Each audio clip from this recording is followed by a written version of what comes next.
Oh, ternyata ayah. Nah, biasa di sekolah ada timnya ayah namanya Jejak Budaya Kami Koto ya. Ya udahlah, ikut aja lah. Bener lagi deh.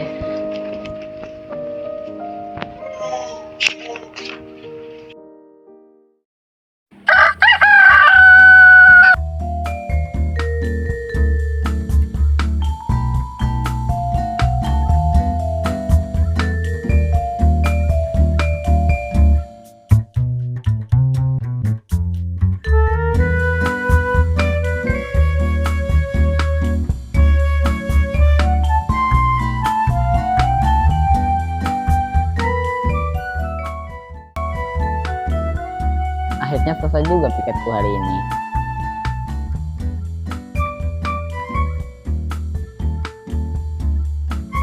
Waduh, sudah jam segini, apa mereka sudah nunggu ya?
Itu sini dulu.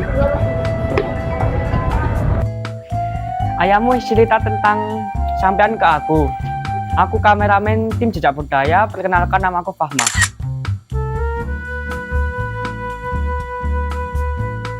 Duduk aja dulu ben penak. Oh.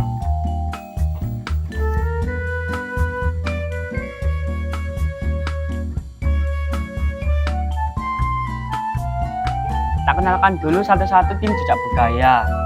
Ya. Yang lagi megang clip on itu namanya Berlian. Dia sebagai presenter kita. Sebelahnya itu Indah, dia asisten buat presenter Berlian.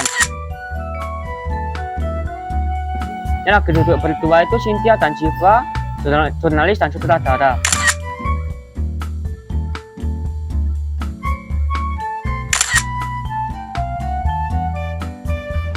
Udah gitu dulu, aku mau nyiapin kamera. Oke, makasih.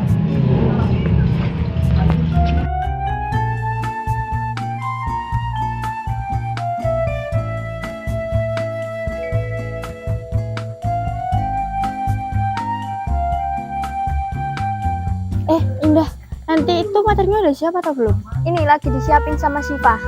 Kita rekaman 15 menit lagi kan? Iya, 15 menit lagi. Aku minta materinya ya. Oh iya, bentar ya.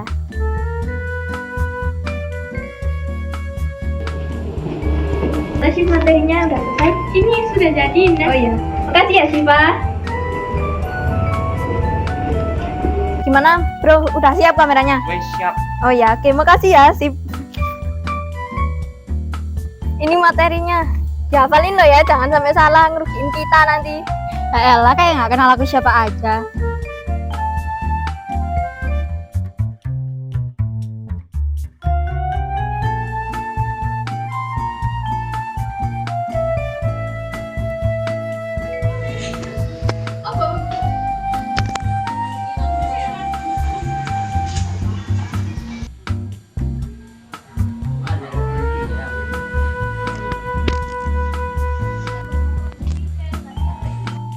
Cynthia, itu pada ngeliput apa, Kak? Oh, ini kami lagi meliputi perkembangan tari tradisional di SMP 4 Malang tuh. Kamu Vito kan? Iya. Jadi ini ngewawancarai anak-anak WPS dulu ya, Kak? Iya, sekarang mereka lagi latihan. Nanti setelah latihan kita wawancarai. Kami ingin mengetahui perkembangan tari tradisional di Kota Malang, khususnya di SMP 4 Malang. Oh, oke Kak. Aku disuruh ayahku untuk mengamati saja. Oh, Pak Safal.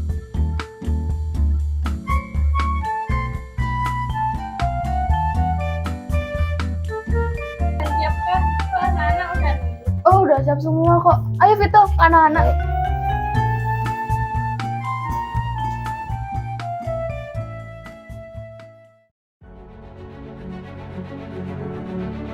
Mohon maaf ya Nduk, hari ini yang latihan ekstra kurikuler tari nggak ada. Kalau nggak salah besok ekstra kurikuler tari. Jadi yang hari ini yang ada cuman sama karawitan. Oh nggih Pak, matur nuwun nggih. Yeay. Pamit dulu ya. Makasih. Ya.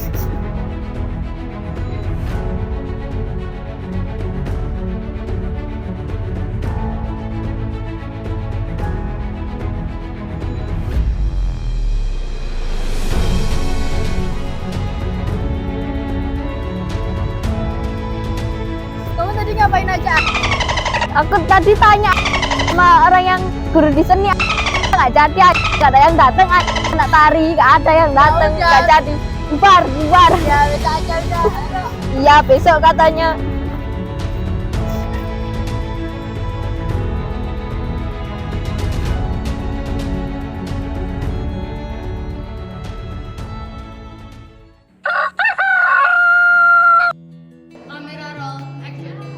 Selamat pagi semuanya, kembali lagi di Jejak Budaya. Jejak Budaya kali ini akan mereview tari tradisional yang ada di Malang yang sudah dikembangkan di SMA Negeri 4 Malang. Kira-kira ada apa aja ya budaya tarinya? Daripada semakin penasaran, yuk langsung aja. PPST merupakan salah satu wadah untuk menampung kreativitas anak SMA Negeri 4 Malang, terutama di bidang seni tradisi. Mereka mempelajari sekaligus melestarikan tari tradisional. Mereka latihan setiap hari. Hal itu membuat mereka semakin mahir dalam memperlihatkan tariannya atau kesenian lainnya.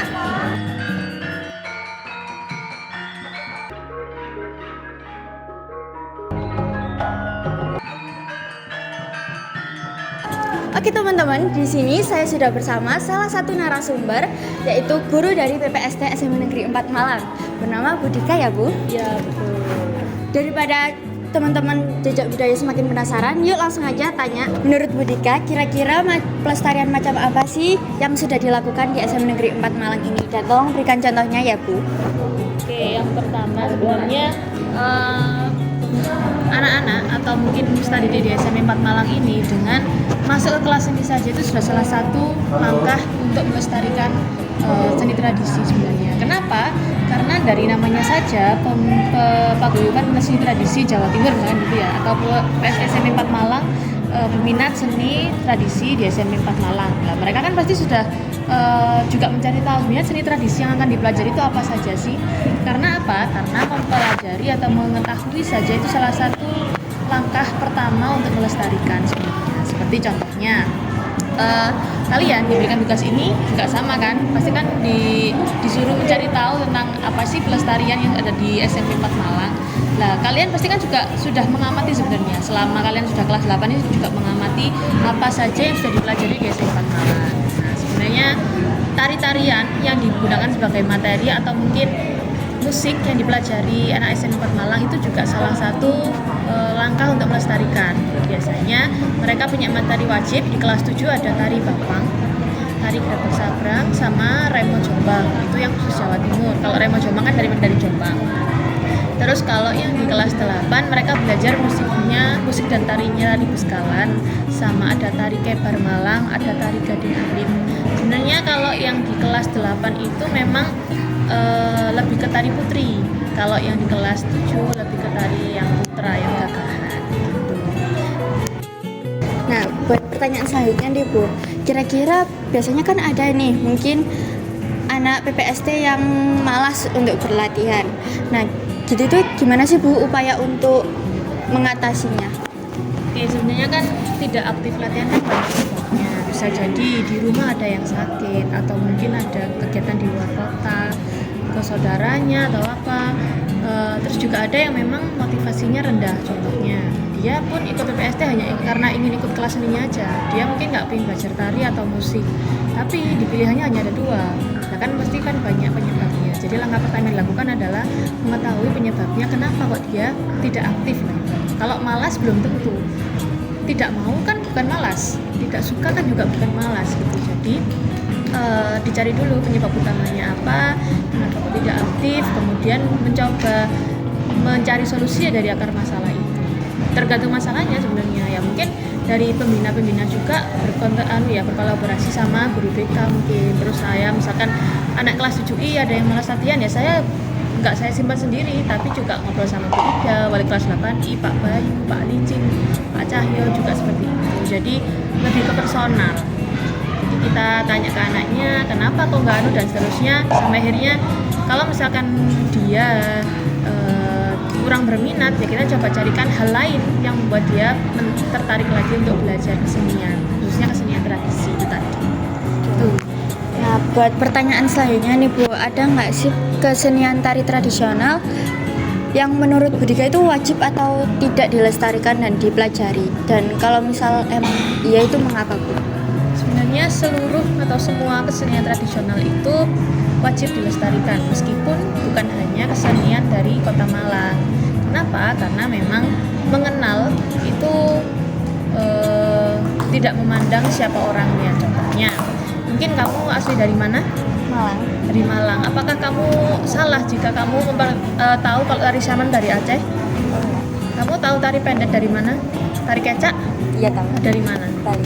Nah, mengetahui itu saja itu sudah satu langkah untuk melestarikan sebenarnya. Karena kamu tahu, oh ternyata tari kecak itu punyanya Indonesia loh, bukan punya negara lain loh, misalkan begitu. Sempat tahun berapa dulu Reok Ponorogo malah diaku orang Malaysia, ya kan? Jelas-jelas namanya Reok Ponorogo, masa dari Malaysia, misalkan gitu lah. Mengetahui saja itu salah satu upaya dalam melestarikan. Kenapa? Karena sekarang sosial media sudah banyak. Kamu misalkan, kamu aja bikin konten bahwa itu budayanya Kota Malang, kenapa kok diambil orang lain, misalkan gitu. Nah kalau misalkan kamu nggak tahu kalau itu punyanya Malang, pasti kan kamu biarkan, oh paling ini memang punya Malaysia kok, bukan punya Malang gitu kan. Sehingga kenapa kok wajib? Ya karena itu tadi, karena biar nggak punah kan, namanya melestarikan kan biar nggak punah. Meskipun kamu tidak belajar tarian tersebut, tapi hanya dengan mengetahui kamu bisa mempertahankan itu. Itulah sekarang mungkin kamu atau mungkin anak SMP yang lain mempelajari bermain sosial media kan lebih mahir dalam hal apapun, misalkan fitur-fitur efek atau apa yang akhirnya bisa membuat diarahkan ke arah yang lebih positif. Contohnya membuat konten-konten tentang kampanye, tentang pelestarian budaya kan gitu. Mungkin juga ini misalkan kamu upload di sosial media, pasti kan orang juga paham bahwa oh ternyata aku tahu saja itu sudah melestarikan gitu.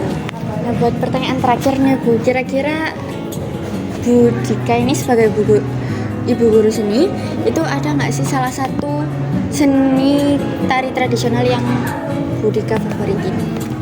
Sebenarnya ada satu tari yang memang mungkin sudah sangat lazim didengar atau mungkin juga masuk ke pembelajaran. Pasti kamu tahu tentang tari Bapang, ya kan, tari topeng Bapang. Kenapa kok saya suka tari topeng Bapang? Pertama, karena pada saat saya mempelajari itu, saya menemukan style menari saya. Nah, kebetulan saya juga menari, bukan hanya mengajarkan juga, saya juga menari. Nah, saya merasa sangat cocok kalau saya narinya malah tari putra daripada tari putri. Dari tari Bapang itu saya menemukan, oh ternyata aku nari ini kelihatan keren nih, misalkan gitu. Terus juga di Bapang sendiri itu, mungkin yang orang tahu dia tentang pahlawan yang mau berangkat perang gitu ya. Padahal di balik itu semua, tokoh Bapang ini atau Bapang Jaya Sendika ini adalah tokoh antagonis yang yang lawannya Panji lah itu. Nah di tokoh ini sebenarnya nggak cuma jahatnya saja, nggak cuma sombongnya saja, tapi ada hal lain yang mungkin dia punya karakter gerak yang tegas, yang lucu, yang mungkin juga ke arah yang sombong, tapi dia juga tengil lah. Itu kan hal yang menarik gitu. Dia punya berbagai karakter yang sebenarnya berlawanan. Bahkan setelah ditarikan oleh anak SMP atau SD, bahkan TK kan sekarang sudah pada belajar tari Bapang, itu mereka memahaminya, oh ternyata si tokoh Bapang ini punya hal positif lainnya. Berarti meskipun dia adalah tokoh antagonis dalam satu cerita, tapi kan dia juga membela tanah airnya. atau membela daerahnya sendiri. Meskipun ya tadi di dalam cerita Panji dia termasuk ke dalam tokoh antagonis, tapi antagonis kan dalam cerita, tapi banyak hal yang bisa kita ambil dari tari. Terima kasih Bu Dika. Nah, semoga kawan-kawan sudah mengerti dari wawancara yang saya lakukan bersama Bu Dika. Dan semoga kalian semua dapat ikut berpartisipasi dalam melestarikan tari tradisional ya. Sebelumnya saya terima kasih kepada Bu Dika karena sudah menjadi narasumber Jejak Budaya kali ini. Nah teman-teman, terima kasih sudah menonton sampai selesai. Dan jangan lupa nantikan serial kami berikutnya. Saya Berlian Felisa dari tim Jejak Budaya izin pamit undur diri. Terima kasih. Wassalamualaikum warahmatullahi wabarakatuh.